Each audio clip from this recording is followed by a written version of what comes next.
The can-will principle. Can-will is read as two separate words in two separate sentences with question marks after each. Can, will. And these are the two simple questions you have to answer anytime that it comes to an issue of recruitment. You need to know, can they do the job? Are they competent? Are they capable? And then, will they do the job? Because there's a vast difference between competence and willingness. And this usually, in the church world anyway, tends to bite you more on getting people who are willing rather than those who are capable. And as you well know, it's very hard to fire a volunteer individual. And so, one of the most important things to determine is how do you slim down the pool, the recruitment pool, to only those people who are capable of doing something instead of just asking voluntarily from the pulpit if somebody's willing to help you do X. Now, if it's something that is so simple and generic, it just requires a warm body, then willingness is all that matters. And certainly feel free to ask for volunteers for those sorts of tasks. And the competency question is answered by the fact that they're a living, breathing, moving human being. And so for those issues, this is not a principle that is necessary. However, for many of the roles in a church, just because they're not paid doesn't mean that they don't come with a high degree of skill required. If this is somebody that you need to navigate your soundboard or to stream your services online or to repair the furnace or the boiler in your church or et cetera, et cetera, et cetera.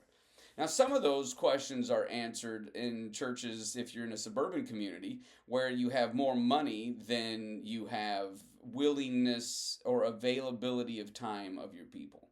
So, if on average all your people are currently working and they're dinks, then they've got more time. You dual income, no children. But most people, they're going to have two incomes per household, and they'll have at least 1 to 2 kids that they're running around to 17,000 things every single week.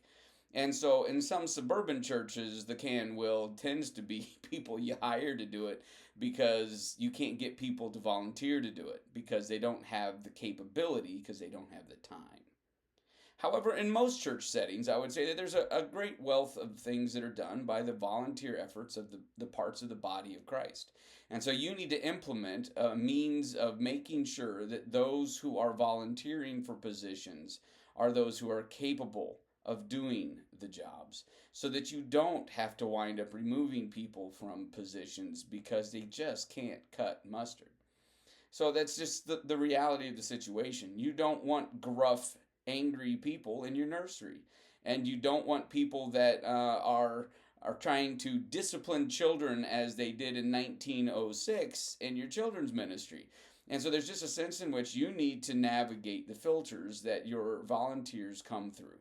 And so, first of all, I would say almost never ask for carte blanche volunteers from the pulpit because you'll get the same gifting every single time. The gift of helps.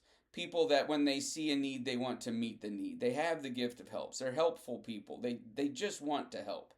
And those are tremendous people, and every church needs them desperately, but you don't need them in positions that require a level of skill. You need them in the filling out of the roles in the different ministry teams that they can be asked to go and get A and by the leader, and then they go get A, and they're happy to do so because they're happy to help. But if you only announce things from the pulpit, so to speak, that's the kinds of people you'll get in all your ministries. Willing, helpful, not capable. And so your ministries will struggle and they'll constantly need your input because you don't have competent people at the helm of your ministries. So you can do this in many different ways. You can create a pool of people that you believe are capable of doing the job and then ask them individually. That's probably the single best, most effective, best ROI, return on investment of time to get the person that needs to be there to do the job. Secondarily, you can have a system of discipleship where they go through a discernment of gifting and skill sets. So you have a list of people that are capable of doing those things, and then you can delegate the requesting of individuals to somebody in a secretarial or administrative kind of capacity to contact those individuals. But whatever you do, make sure that if it's a position that requires skill, that only the people with those skills are being asked to volunteer. That way, the ministry's done with excellence, and you're not harming your people by telling them thanks but no thanks. Because that's a hard word to hear from somebody when you volunteered your time in good faith. Can, will. Very simply, the two recruitment questions, one of competence and one of motivation.